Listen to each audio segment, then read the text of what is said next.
ഇൻവെസ്റ്റേഴ്സിൽ എല്ലാ ദിവസവും വൈകിട്ടുള്ള post market റിപ്പോർട്ടിലേക്ക് കിടക്കാം. ഇന്നലെ ഇന്ത്യൻ മാർക്കറ്റിൽ നിന്ന് 7 ലക്ഷം കോടി വൈപ്പ് ഔട്ട് ആയിപ്പോയി. അതിനുശേഷം ഇന്ന് ഒരു ചെറിയൊരു റിക്കവറി രേഖപ്പെടുത്തി. ഇന്ത്യൻ മാർക്കറ്റ് മാത്രമല്ല, US മാർക്കറ്റും യൂറോപ്യൻ മാർക്കറ്റും ഏഷ്യൻ മാർക്കറ്റും എല്ലാം തന്നെ പോസിറ്റീവിൽ നിലകൊണ്ട ഒരു ദിവസമാണ് ഇന്നുണ്ടായിരുന്നത്. പ്രധാനമായിട്ടും RBI നമ്മളുടെ ലിക്വിഡിറ്റി ഉയർത്താനായിട്ട് പല മെഷേഴ്സും കൊണ്ടുവന്നു എന്നുള്ളതാണ് പുതിയ ഒരു വാർത്ത. എങ്കിലും IT സ്റ്റോക്കുകളുടെ ഇടിവിലാണ്. TCS, ഇൻഫോസിസ് തുടങ്ങിയ കമ്പനീസ് ഇന്ന് ഇടിവ് രേഖപ്പെടുത്തി. സെൻസെക്സ് 395 പോയിന്റ്, നിഫ്റ്റി ആവട്ടെ 119 പോയിന്റ്. ഈ ബാങ്കിങ് മേഖലയിലുള്ള ലിക്വിഡിറ്റി ഉയർത്തിയത് കൊണ്ട് പ്രധാനമായിട്ടും ഇന്ന് മാർക്കറ്റിനെ മുന്നോട്ട് കൊണ്ടുപോയിട്ടുള്ളത് ICICI ബാങ്കും SBIയും ആക്സിസ് ബാങ്കുമാണ്. പ്രോഫിറ്റ് ബുക്കിംഗ് കണ്ടിട്ടുള്ളതും അല്ലെങ്കിൽ നിഫ്റ്റിയെ മുന്നോട്ട് കൊണ്ടുപോയിട്ടുള്ള മറ്റുള്ള സ്റ്റോക്കുകളുടെ ലിസ്റ്റ് നോക്കുകയാണെങ്കിൽ ജിയോ ഫിനാൻസ് പോസിറ്റീവായിരുന്നു, ഐഷർ മോട്ടോഴ്സ് പോസിറ്റീവായിരുന്നു, ICICI ബാങ്കും SBIയും നമ്മൾ നേരത്തെ ചർച്ച ചെയ്തു. ONGCയും ടൈറ്റാനും NTPC എല്ലാം തന്നെ ഇന്ന് ഇടിവ് തുടർന്ന കമ്പനിയാണ്. കൂടാതെ തന്നെ നമ്മൾ IT സ്റ്റോക്കുകളിലും ഇന്ന് വലിയ പ്രകടനം കണ്ടിട്ടില്ല. ഇൻഡിവിജ്വൽ ആയിട്ടുള്ള പെർഫോമൻസ് നോക്കുമ്പോൾ ഫിനോ പേയ്മെൻറ്റ് ബാങ്ക് 10% ഒരു പോസിറ്റീവായിട്ട് ക്ലോസ് ചെയ്തു. മികച്ച ബിസിനസ് അപ്ഡേറ്റ് ഉണ്ടായിരുന്നു. PE ഇൻഡസ്ട്രീസ് 7% സ്പൈക്ക് ചെയ്തിട്ടുണ്ട്. റവന്യൂ ഉയർന്നു. JSW ഇൻഫ്രയും പോസിറ്റീവായിട്ട് ക്ലോസ് ചെയ്തു. അവർക്കൊരു പുതിയ ഓർഡർ കിട്ടിയതായിട്ടുള്ള ന്യൂസ് ഉണ്ട്. ആർവീനിലും പോസിറ്റീവായിട്ട് ക്ലോസ് ചെയ്തിട്ടുണ്ട്. ഇനി ഇറാൻ ഇഷ്യൂവിലേക്ക് വരുമ്പോൾ ട്രംപ് പറഞ്ഞിരിക്കുന്നത് ഇറാനും ഇസ്രായേലും തമ്മിൽ പരസ്പരം ആക്രമിക്കാതിരിക്കാനായിട്ട് സമ്മതിച്ചു എന്നുള്ള ഒരു പോസിറ്റീവ് ന്യൂസും ഗ്ലോബലി ഉണ്ട്. ഗ്ലോബൽ മാർക്കറ്റൊക്കെ നമുക്കൊന്ന് കണ്ടുവരാം. ഗ്ലോബൽ മാർക്കറ്റ് ഏറ്റവും ടോപ്പിൽ gold 4333, silver 68, bitcoin 62,000, Brent oil 92 ഇടിഞ്ഞു. നാച്ചുറൽ ഗ്യാസ് സ്പൈക്ക് ആയിട്ടില്ല.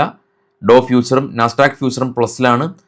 KOSPI Korean market 8%, Nikkei Japan market 1% ഉയർന്നു. ഇപ്പോൾ ട്രേഡ് ചെയ്യുന്ന ഏറ്റവും താഴെ ട്രേഡ് ചെയ്യുന്ന 3 യൂറോപ്യൻ മാർക്കറ്റും പ്ലസ് ആണ്. ഇന്ത്യ വിക്സ് ഇന്ന് 8% ക്രാഷ് ചെയ്തു. ഇന്ത്യ വിക്സ് ഇന്ന് ക്രാഷ് ചെയ്തു. മാർക്കറ്റിലുള്ള ഒരു ഫിയർ കുറഞ്ഞു. പ്രീമിയം എല്ലാം തന്നെ കുറഞ്ഞിട്ടുണ്ട്. ഓപ്പൺ ഇൻട്രസ്റ്റിലേക്ക് നമ്മൾ പോകുന്നുണ്ട്. കൂടാതെ തന്നെ സ്റ്റോക്കുകളുടെ വാർത്തകളൊക്കെ പോകുന്നുണ്ട്. കഴിഞ്ഞ ആഴ്ചയായിരുന്നു നമ്മുടെ മ്യൂച്വൽ ഫണ്ടിൻ്റെ അബ്സല്യൂട്ട്ലി ഫ്രീ ആയിട്ടുള്ള മാസ്റ്റർ ക്ലാസ് ഉണ്ടായിരുന്നത്. ഒരുപാട് പേര് ജോയിൻ ചെയ്തു. ഒരുപാട് പേരായിട്ട് ഞാൻ ഇൻട്രാക്ട് ചെയ്തു. ഇനി നെക്സ്റ്റ് ക്ലാസ് നമുക്കുള്ളത് ഈ നമ്മളുടെ മൈൻഡ് സെറ്റിനെ സംബന്ധിച്ചിട്ടുള്ള ഒരു ക്ലാസ്സാണ്. 21-ാം തീയതിയാണ് ക്ലാസ്. അത് നമ്മളൊരു ഗ്രൂപ്പ് ഉണ്ട്. നമ്മുടെ ഒരു ഈ സൂമിൻ്റെ എല്ലാം തന്നെ ലിങ്ക് മാത്രം പ്രൊവൈഡ് ചെയ്യുന്ന ഗ്രൂപ്പ്. അപ്പോൾ അതിൽ ജോയിൻ ചെയ്യുക. ഫസ്റ്റ് കമൻറ്റിൽ ഞാൻ ആ ഒരു ഗ്രൂപ്പിൻ്റെ ലിങ്ക് പ്രൊവൈഡ് ചെയ്യാം. അപ്പോൾ എന്തുകൊണ്ടാണ് ഈ നമ്മുടെ മൈൻഡ് സെറ്റ് ഇത്ര അധികം ഇമ്പോർട്ടൻറ്റ്? പല ആളുകളും പറയാറുണ്ട് ഈ ട്രേഡിൽ നമുക്ക് ഈ ടെക്നിക്കൽസ് 20% വർക്ക് ചെയ്യുമ്പോൾ 80% വർക്ക് ചെയ്യുന്നത് എന്താ? മൈൻഡ് സെറ്റാണ്. പക്ഷെ ഒന്ന് ആലോചിച്ച് നോക്കിയേ, ഈ 20% ട്രേഡ് പഠിപ്പിക്കാനായിട്ട് ഒരുപാട് പേരുണ്ട്, എന്നാലോ 80% മൈൻഡ് സെറ്റ് പഠിപ്പിക്കാൻ ആരുമില്ല. അപ്പോൾ അതുകൊണ്ട് ഇത് ഇമ്പോർട്ടൻ്റ് ആണ്. നിങ്ങൾക്ക് ഗ്രൂപ്പിൽ ജോയിൻ ചെയ്യാം. ഫ്രീ ആയിട്ട് തന്നെ നമ്മളുടെ മാസ്റ്റർ ക്ലാസ് സൈക്കോളജി, ട്രേഡിംഗ് സൈക്കോളജിനെ കുറിച്ചിട്ടുള്ള കൃത്യമായിട്ടുള്ള മാസ്റ്റർ ക്ലാസ് നമുക്ക് ഫ്രീ ആയിട്ട് തന്നെ നിങ്ങൾക്ക് ജോയിൻ ചെയ്യാം. ഫസ്റ്റ് കമൻറ്റിലുണ്ട് നമ്മുടെ ഗ്രൂപ്പിൻ്റെ ലിങ്ക്. അപ്പോൾ കഴിഞ്ഞ ക്ലാസ്സിൽ ജോയിൻ ചെയ്ത ആളുകൾക്കും ജോയിൻ ചെയ്യാം. അബ്സല്യൂട്ട്ലി ഫ്രീ ആയിട്ടാണ് പ്രൊവൈഡ് ചെയ്യുന്നത്. ഇനി നമുക്ക് മറ്റുള്ള കാര്യങ്ങളിലേക്ക് പോകാം. ഗ്ലോബൽ മാർക്കറ്റ് നമ്മൾ കണ്ടല്ലോ. ഇനി ഓപ്പൺ ഇൻട്രസ്റ്റ് പരിശോധിക്കുന്നതിന് മുമ്പ് കഴിഞ്ഞ ദിവസം നമ്മൾ കണ്ടു നാസ്ഡാക്ക് സീവിയർ സെൽ ഓഫ് ഉണ്ടായിരുന്നു. അപ്പോൾ അതുകൊണ്ട് തന്നെ ഇപ്പോൾ നമ്മൾ നാസ്ഡാക്കും ശ്രദ്ധിക്കേണ്ട ഒരു അവസ്ഥയിലാണുള്ളത്. നാസ്ഡാക്ക് സ്റ്റോക്കുകളിൽ എക്സ്ചേഞ്ച് അവേഴ്സിൽ കാണാൻ ഏറ്റവും താഴെ ഇൻഡലും ടെസ്ലയും മൈക്രോസോഫ്റ്റും മെറ്റയും ഗൂഗിളും ആമസോണും എൻവിഡിയയും അസെഞ്ചർ എല്ലാം തന്നെ എക്സ്റ്റൻഡ് അവേഴ്സിൽ, മാർക്കറ്റ് ഓപ്പൺ ആയിട്ടില്ല, എക്സ്റ്റൻഡ് അവേഴ്സിൽ പോസിറ്റീവായിട്ട് നിലകൊള്ളുന്നുണ്ട്. അതുകൊണ്ടാണ് നമ്മൾ നേരത്തെ കണ്ട നാസ്ഡാക്ക് ഫ്യൂച്ചർ പോസിറ്റീവ് ആയിട്ടുള്ളത്. അപ്പോൾ US മാർക്കറ്റിൻ്റെ അവസ്ഥ കാണണമെങ്കിൽ US ഫ്യൂച്ചറോ നാസ്ഡാക്ക് ഫ്യൂച്ചറോ കാണാം. നമ്മൾ ഡിസ്കസ് ചെയ്ത കാര്യമാണ്. ഇനി ഇൻഡെപ്തായിട്ട് ഇതിൻ്റെ ഉള്ളിലേക്ക് പോകുകയാണെങ്കിൽ ഇൻഡിവിജ്വൽ സ്റ്റോക്കിൻ്റെ എക്സ്റ്റൻഡ് അവേഴ്സിലുള്ള പെർഫോമൻസും കാണാം. അത് നമ്മൾ ഉൾപ്പെടുത്തിയിട്ടുണ്ട്. ഇനി ഓപ്പൺ ഇൻട്രസ്റ്റ് നമുക്ക് നോക്കാം. അതിനു മുമ്പ് നമുക്ക് സ്റ്റോക്കുകളുടെ കുറച്ച് വാർത്തകളിലേക്ക് പോകാം. ഇത് ബൈസെൽ റെക്കമെൻഡേഷൻ ഒന്നും അല്ല കേട്ടോ. ബജാജ് ഫിൻസർവ് കമ്പനി, അത് ബജാജ് ഫിൻസർവിനെ സംബന്ധിച്ച് ഈ രാജീവ് ബജാജ് അദ്ദേഹം ഈ ബജാജ് ഫിൻസർവിൻ്റെ ബോർഡ് ഓഫ് ഡയറക്ടറിൽ നിന്ന് അദ്ദേഹം സ്ഥാനം ഒഴിയുന്നുണ്ട്. ബജാജ് ഓട്ടോയിൽ അദ്ദേഹം തുടരും എന്നുള്ള ന്യൂസ് ഉണ്ട്. ഇനി അദാനി എനർജി കമ്പനി, അവർ 350 കോടി രൂപയുടെ ഓർഡർ ലഭിച്ചിട്ടുണ്ട്. ഭാരത് ഹെക്സാകോം കമ്പനി, ഇവർക്ക് 473 കോടി രൂപയുടെ ഓർഡർ ലഭിച്ചു.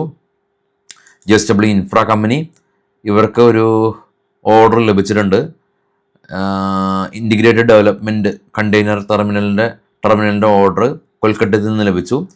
ഇനി എംബസി ഡെവലപ്മെൻറ്റ് കമ്പനി ഇവരുടെ പ്രൊമോട്ടേഴ്സ് പ്ലെഡ്ജ് ചെയ്ത സ്റ്റോക്കുകൾ റിലീസ് ചെയ്തു. അദാനി എനർജി സൊല്യൂഷൻ കമ്പനി ഇവർ ഇൻഡൽ സ്മാർട്ട് ഇൻഫ്രാസ്ട്രക്ചറിന് 3000 കോടി രൂപ കൊടുത്ത് അക്യൂർ ചെയ്തിട്ടുണ്ട്. പി ഇൻഡസ്ട്രീസ് കമ്പനി ഇവരെ സംബന്ധിച്ചുള്ള ന്യൂസ് ഉള്ളത് ഇവരുടെ റവന്യൂ ഫോർകാസ്റ്റ് കമ്പനി ഉയർത്തി എന്നുള്ള ന്യൂസ് ഉണ്ട്. താജ് ഹോട്ടൽ ഇവർ ബാംഗ്ലൂരിൽ പുതിയ ഹോട്ടൽ ലോഞ്ച് ചെയ്യാണ്. LICയുടെ പ്രീമിയം 190 ബില്യണായിട്ട് ഉയർന്നു എന്നുള്ള ന്യൂസ് ഉണ്ട്. മിതാനി കമ്പനി ഇവർ rare earth alloy infrastructure development തുടങ്ങാൻ ധാരണയായി എന്നുള്ള ന്യൂസ്. VVA ടെക് വിഭാഗ് കമ്പനി ഇവർക്കൊരു മേജർ കോൺട്രാക്റ്റ് കിട്ടി എന്നുള്ള ന്യൂസ് ഉണ്ട്. KNR കൺസ്ട്രക്ഷൻ 235 കോടി രൂപയുടെ ഓർഡർ കിട്ടി എന്നുള്ള ന്യൂസ് ഉണ്ട്. ഗോദ്രേജ് പ്രോപ്പർട്ടീസ് 2000 കോടി രൂപ ബാംഗ്ലൂർ ഇവരുടെ പുതിയ പ്രൊജക്റ്റ് അവർ സെല്ല് ചെയ്തു എന്നുള്ള ന്യൂസ്. L&T ഗ്ലോബൽ ഇൻഫ്രാസ്ട്രക്ചർ വർക്കുകളെല്ലാം തന്നെ ചെയ്യാനായിട്ട് അവർ ഗ്ലോബൽ കമ്പനികളായിട്ട് ടൈപ്പ് ചെയ്യുന്നു എന്നുള്ള ന്യൂസുകളാണ് ഇപ്പോൾ നമുക്ക് ഉള്ളത്. ഇനി നമുക്ക് ഓപ്പൺ ഇൻട്രസ്റ്റുകൾ പരിശോധിക്കാം. ഓപ്പൺ ഇൻട്രസ്റ്റ് നോക്കാം. PCR ആദ്യമായിട്ട് 1.1 മുകളിലാണ്. പൊതുവെ ബുളിഷായ രീതിയിൽ നിലകൊള്ളുന്നുണ്ട്. സ്പോട്ട് കാണാം 23,350 എന്ന നിലയിലാണുള്ളത്. മേജർ സപ്പോർട്ടായിട്ട് 23,200 അതിലുപരി 23,000 മേജർ സപ്പോർട്ടായിട്ട് നിലകൊള്ളുന്നുണ്ട്. റെസിസ്റ്റൻസ് സോണുകൾ ഉണ്ട്. മാർക്കറ്റ് ബുള്ളിഷ് ആണെങ്കിൽ കൂടിയും 23,350 നിൽക്കുമ്പോൾ 23,500 മേജർ റെസിസ്റ്റൻസ് ആയിട്ട് നിൽക്കുന്നുണ്ട്. പിന്നെ വളരെ സേഫ് സോൺ ആഗ്രഹിക്കുന്ന ആളുകൾക്കെല്ലാം തന്നെ 24,000 ഉണ്ട്. അതുപോലെ തന്നെ പുട്ട് സൈഡിലും ഉണ്ട്. വളരെ സേഫ് സോൺ ആഗ്രഹിക്കുന്ന ആളുകൾക്ക് 22,000 ഉള്ളത്.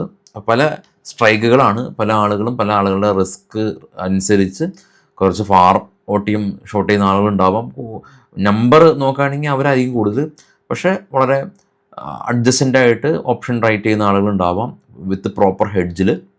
അപ്പോൾ എങ്ങനെ നമ്മൾ ചെയ്താലും ഹെഡ്ജ് ചെയ്ത് ചെയ്യുകയാണെങ്കിൽ ഓപ്ഷൻ എന്ന് പറയുന്നത് അത്ര ഒരു മൂർച്ചയേറിയ ഒരു കാര്യമല്ല. നമ്മൾ അത് ഹെഡ്ജ് ചെയ്യാതെ നേക്കഡായിട്ട് ചെയ്യുമ്പോൾ മാത്രമാണ് അത് പ്രശ്നമാവുന്നത്. പലപ്പോഴും ഓപ്ഷൻ ചെയ്യുന്ന സമയത്ത് നമ്മൾ ഭാഗ്യത്തിൻ്റെ കൂട്ട് പിടിക്കുമ്പോഴാണ് പ്രശ്നങ്ങളുടെ തുടക്കം.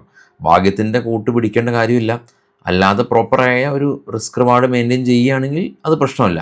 പക്ഷെ അത് നമ്മൾ പറയുമ്പോൾ വെർബലി പറയുമ്പോൾ ഈസിയാണ്. നമ്മൾ പ്രാക്ടിക്കലായിട്ട് ചെയ്യുമ്പോൾ അത്ര ഈസി അല്ല. മാർക്കറ്റ് ആ രീതിയിലാണ് ഡിസൈൻ ചെയ്തിട്ടുള്ളത്. മനുഷ്യൻ്റെ തലച്ചോറ് ചിന്തിക്കും പോലെയല്ല മാർക്കറ്റ് ഡിസൈൻ ചെയ്തിട്ടുള്ളത്. അപ്പോൾ അത് നമ്മുടെ ചിന്തകൾക്ക് എഗെയിൻസ്റ്റ് അല്ല. പക്ഷെ നമുക്ക് മാർക്കറ്റിൻ്റെ ചിന്ത പോലെ മാർക്കറ്റിൻ്റെ ബിഹേവിയർ അനുസരിച്ച് നമുക്ക് ചിന്തിക്കാൻ പറ്റാറില്ല. അതാണ് സത്യം. എനിവേ നാളെ കാണാം. Thank you all.